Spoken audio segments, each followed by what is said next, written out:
Hi guys, this is Samantha K and this is the Samantha K Experience. It is Friday, April 9th, 2021, and this is episode 11 of the podcast. So today's episode, we're going to be talking about the return of Detective Elliot Stabler from Law and Order, SVU. Now, it's been 10 long years since, the show has missed Christopher Meloni. And, to be fair, he's gone on to do other projects. I know he was in True Blood at one point. He had a show called Happy. And he's just been in other things, But finally, after all of this time, a decade later, he returns. So, as you can understand, now he has a new show called Organized Crime, which is also Law and Order based. And when we first see him, he's actually returning, and this is the first time that Olivia Benson has seen him in 10 years. They have not spoken in 10 years. I'm like, can you imagine that? This is a person who you've been like your ride or die, like your best friend and possible maybe potential love interest, and you have not spoken to them in 10 years. That is a decade, like a long ass time of not speaking to each other, not even a text to say, hey, how you doing? Merry Christmas, Happy Hanukkah, anything. So anyway, he comes back because his wife is a victim of a car explosion. So they're in town to surprise Olivia because she's getting this huge ass award. And, unbeknownst to her, so she's shocked as hell to see him come back. And then, come to find out, his wife gets caught in the crossfire. So now he's working as this liaison for Italy. I guess I want to say, was it Interpol? I could be wrong, but I think it was Interpol or something else. So he's working with the organized crime task force. So he's busted a lot of guys over the course of time since he's been away from New York and this part of the globe, actually. So wow, 10 years is a really long time to now finally catch up. And after such a traumatic experience with his wife, so Kathy ends up in the hospital, and he goes to the hospital, make sure she's okay. Or he goes to find, what did he do? Well, first of all, they have a conversation. And basically, I could see how Benson is a little apprehensive because quite frankly, she hasn't heard from this guy in so long. Like, you just come to town out of nowhere. He said, yeah, it was Kathy's idea to come and surprise you for your award. Apparently Finn knew about it, but no one else really told her anything, so it was kind of like sort of a surprise. Yeah, it was one hell of a surprise, I'll tell you that. So there was a scene that I saw that I thought was kind of awkward and funny at the same time. So Kathy's in the hospital and she's pretty bad shape. So Stabler and Benson are in the room, and she says to him, wow, you guys haven't really seen each other in 10 years or spoken in 10 years. And he said, no, they really haven't spoken in 10 years. So she was like, well, the gang is back together again. So it kind of made you think like, wait, hold up, what's gonna happen now? Because she said that, so now it kind of opened the door of saying, well, is something gonna happen with Kathy? Now, for those of you who haven't watched the show, I'm just gonna tell you that there's some issues that happen, but I'm pretty sure some of you might have seen the trailers by now and watched the first episode and probably watched the episode 2 of Organized Crime tonight or last night. Sorry. I'm thinking for some reason I'm thinking it's Thursday. But anyway, I think that you guys will get to see what actually unfolded throughout the show, so I don't want to completely blow everything. But basically some issues happen, and then it sets the tone for Stabler to go and start tracking down mafia guys, because it's assumed that one of his cases, the reason why this attack happened, because somebody knew he was in New York, and the attack was meant for him and not his wife. So with that being said, he tries to track down this mobster who was played by Chaz Palminteri. His name is Manfredi Sinatra, and I thought that was such an interesting name, because I was like, Manfredi Sinatra, like, really? If that's not some weird, like, it was just a weird combination with the names. But anyway, Stabler has a moment where he wrote a letter to Olivia stating everything that how he felt, and he told her that, you know, if you want to read it, you don't want to read it, it's up to you entirely. But then when she goes to his apartment building to try to talk to him later on, I believe this is now in the organized crime episode, he's kind of more standoffish and a little bit more put off, and kind of doesn't want to be dealing with her at that moment, because some major stuff had went down with Manfredi Sinatra. So he's kind of like on edge, so he's trying to keep his distance from her. So it kind of made her feel like, well, how can you tell me that you care and you worry about my feelings and stuff, and there's so many things you want to say, but when I want to address it, you don't got the time for me. So I could kind of feel like she wants to say something like that, but you could get the vibe like, listen, this is not fair to her, because you just popped back into her life, so to speak, and now everything, I understand the circumstances, but you kind of like now making her feel like, you know, she's not important enough to be honest with. So I think Olivia is tough, so she will probably feel like, you know what, Elliot, listen, you do what you got to do, and when you're ready, you could probably come talk to me. So at this one point where Finn is sitting down with him, and he's just giving him a rundown of what's been going on since he's missed the past 10 years. So everybody is like, oh, okay, so great. You know, he says he's surprised that Olivia has a child and who's a dad, and he was like, well, you're gonna have to ask her, and things of that nature. So it was one of those things that it was like, you really haven't thought to call her in 10 years? But his response was like, well, if he had spoken to her, he was afraid that he was going to stay, that she was going to make him want to stay with the unit. And since he left the way that he did, it was kind of like you gave her no choice but to accept your decision without any possibility of changing your mind or asking you why you chose to leave. So when he decided to cut all communication, it was just kind of like, wow, like you didn't give her an option to deal with it the way as two adults should talk things out. So I think that there should be a little bit more to dive in there with that. So I always liked their relationship because it could be considered such a good friendship because they know each other so well.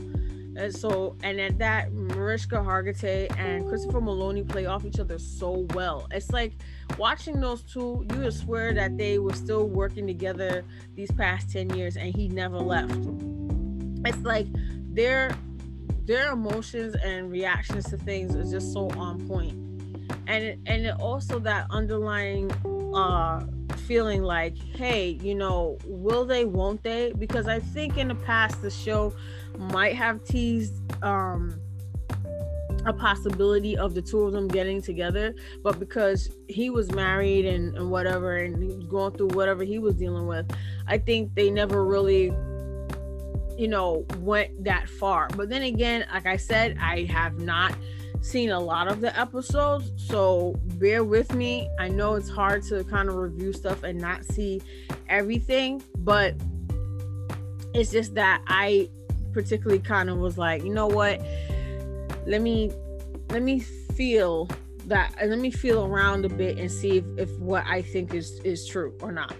But yeah, I think that their relationship it gives you an idea that they're so close, that they know each other so well, like I said before. But there's that feeling like there could be more there, like a love that was, I don't know if it was that he was in love with her or she was in love with him, but because of their situation, because he was in a relationship, he was married with kids, I don't think that they felt it was the right thing to do, even though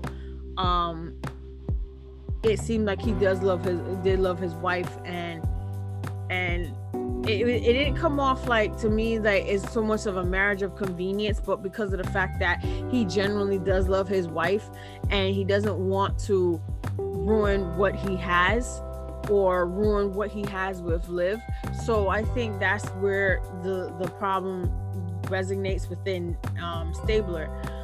But yeah, I think Stabler really and truly is a good character. I think when he goes to interrogate one of the suspects in the bombing, and earlier on in the SVU portion of the two-parter, like you start seeing him losing his patience. He starts rolling up his sleeves, and it was like classic Elliot all over again. It's like this was the Elliot that everybody missed for so many years, because he was rough, and Liv told him, like, listen, things change now. We don't do that type of shit anymore. We don't rough up suspects. We don't get aggressive with them. We don't try to make things unbearable for people anymore. We try to get the confession without strong arming people, pretty much, or damn near threatening them. So he had to fall back. So he realized this is not his wheelhouse anymore. Things changed in the 10 years since he's been gone, and there's new leadership. Cragen is no longer there. She is now captain of the squad, and rightfully deserving so.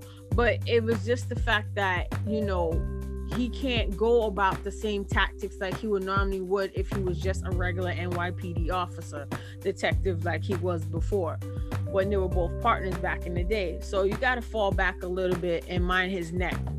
So there's that level of conflict between the two of them. And it's just like, there's so much words to be said, but yet just them looking at each other, it's like them having a whole conversation.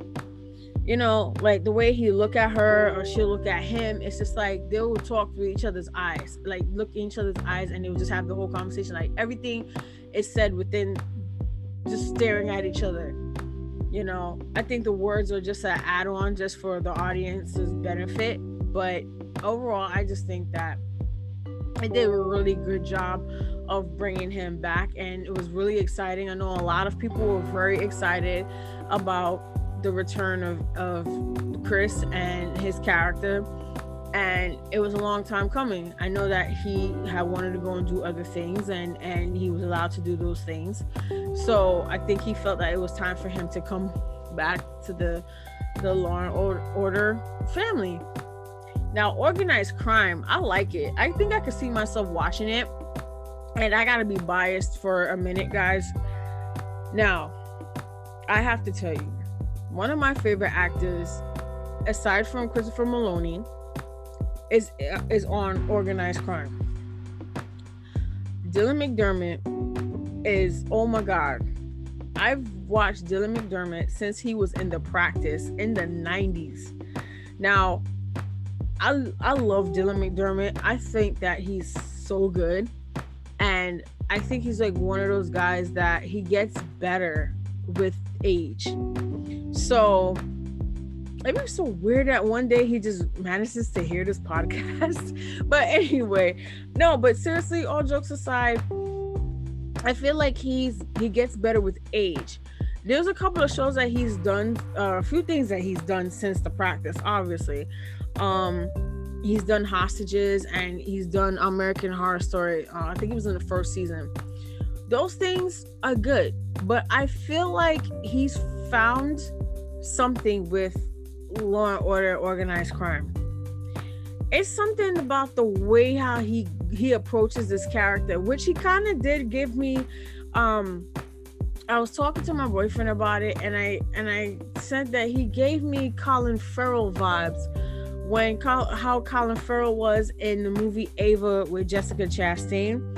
Like, the vibes that I was getting off of him, it felt kind of like that. You know, he's smooth, calculating, and he could rock a hell out of a turtleneck. I tell you that. Like, he was just, I said, damn, this is Dylan McDermott. Like, I'm thinking he a police officer. He's, you know, he's gonna be working in organized crime with Stabler, and then he's turning out to be the villain in this. Like, I'm like, what? I said, okay, I'm here for it. I'll watch it, because, you know, these guys are really good at what they do. So I can't wait. Like, I can't wait to see more of Law and Order, Organized Crime, because I always was fascinated with the way how the mob moves. Like, just the system of it alone was just intriguing to me. Not to say that the lifestyle is for me, because I know I'm not part of that lifestyle, but it was just to see how everything is broken down piece by piece, and how the system of the mob works. So when I saw that they were going to be doing a show based on the mob, I was like, okay, I'm here for it. You know, we've done everything else, we might as well do mob. But yeah, I think that the show has really great potential. I just hope that if it could do about maybe 5 years or so, I think it'll be good, because I don't see the guys spending like 22 years like SVU, because SVU's been going on for a long time, since like the mid 90s, or, you know, so I don't really see how organized crime will stay on for like 10 years, because those guys will be like in their 70s by the time, you know, the show might end. So I'm not gonna like hold that to them, but I think the show has good potential. I hope that it stays on for at least a good 5 years or so. I'm happy that Stabler came back. I'm happy that they picked a good guy to play the villain, and it wasn't like, oh, you know, his dad was the main guy, but you could see where this was going to go, and it was going to go really fast. So I'm just hype. Can't say it enough that this show is a new Law and Order show. And I think we were missing a lot of Law and Order based stuff, especially from the original series that had like Jerry Orbach and a few others in it. So I think that was what, you know, we were lacking. But yeah, I'm hyped. I'm glad Stabler is back. Listen, if you guys haven't watched that episode, catch it on Peacock. Peacock has the first episode and should have the second episode of Organized Crime. If you want to see him come back on Law and Order SVU, it is season 22, episode 10, I believe. That's the episode season end number. So remember, 22, 10, and then his show is episode 1, season 1 of Organized Crime. Now, with that being said, guys, thank you for joining me on another lovely episode of the Samantha K Experience. I'm your host, Samantha K, and I'll be seeing you soon. But before I go, guys, I have an upcoming episode 12, 1-2. We're going to be talking about Lore Olympus Part 2. Abby and I have a sit down again, and we met at the end of March to discuss the show in depth a little bit more. We sat down in a nice restaurant called I think Cafe Chili in Brooklyn, and you're gonna hear us talk, and you might think where something might be off with us, but I admit that we had a little, a lot of food and some beverages. So you might hear me a little bit too relaxed, which is a good thing. But you guys don't want to miss that upcoming episode. And before we go, I don't like ending on the show with a sad note, but today, unfortunately, we lost a really, really, really great influence in the rap game today. Earl Simmons, who went by the name DMX, passed away at the age of 50 today, due to being in a vegetative state for a few days. And I guess because of his tests, there was no brain activity, and his family decided to just take him off of life support earlier today. I grew up essentially listening to DMX. I know that, as a young girl, and maybe in my late teens, maybe early 20s, I probably had no business listening to him, but D was one of those rappers that, he brought a lot of spiritual stuff in his words. He had a lot of prayers on his albums that he had. A few of his songs talk about, quote scripture. And don't get me wrong, his stuff ain't for the kids, but it could be quite graphic. But that was X. He spoke from the heart. He rapped from the heart, and I can't think of one of he's like one of the greatest rappers to ever do it. I mean, we always say who's the GOAT, and put these guys on a pedestal and whatnot, but he was definitely one of those good guys, man. Like, he was in the rap game for all of those years, and he had his troubles, but you know what, it don't even matter now. It's just the fact that I hope that he found peace that maybe he's been looking for all that time. And my heart just goes out to his family, especially his kids, during this difficult time, because we're really in a tough spot right now, and just keep losing people left and right. It's too much to bear. But I just want to give a special shout out to X, man, because honestly, you are so inspirational, and all around on social media, there's been so many people, just talking about them meeting him for the first time, and him, just sitting down, chilling, talking and stuff, and then always with the freestyle, and he was just a really likable dude, like he was chill, so it's gonna be a huge loss. Rap it evolves, but you got these guys that some of these older veterans, they could still spit, but sometimes they're not really recognized for the work that they do. But X, man, listen, we love you, we're gonna miss you, and just rest in peace, bro. And I'm out.